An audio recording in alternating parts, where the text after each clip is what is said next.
BBC Radio 2 online, on digital radio and on 88 and 91 FM.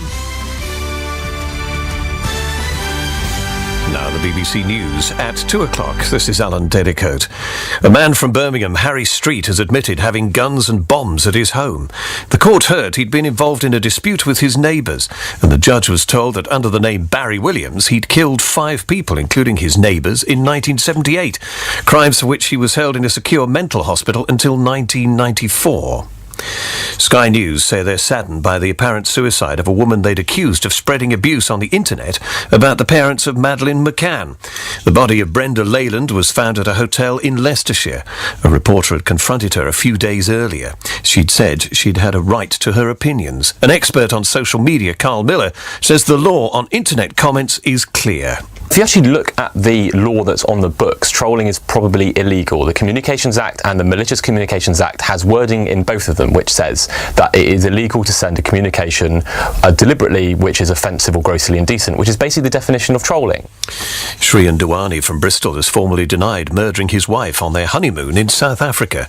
The trial in Cape Town is expected to last for several weeks.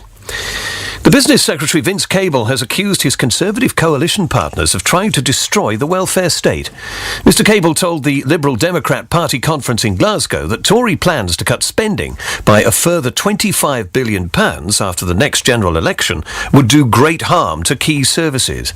Political staff say his onslaught underlines the determination of senior Lib Dems to distance themselves from the Conservatives. In his speech, Mr Cable said his party would be ready to raise taxes and borrow more. Key public services have already been cut to the bone, from legal aid, local government to policing and defence. And the Tories are ideologically obsessed by cuts because they see it as a way of destroying public service and the welfare state which they detest.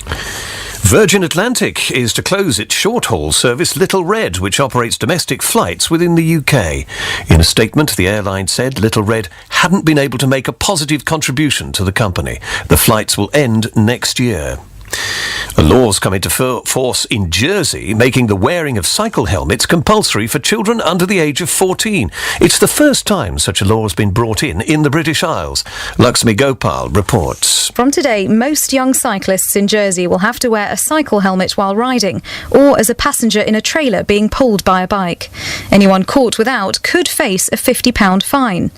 The new law applies to all children under the age of 14, and there are already calls for it to be extended to all cyclists on the island, no matter what their age. Jersey is the first place in the British Isles to bring in a cycle helmet law, though other countries such as Australia have had similar legislation for many years. Lakshmi Gopal reporting, and that's the BBC News at 3 minutes past 2, and next at 3. Patrick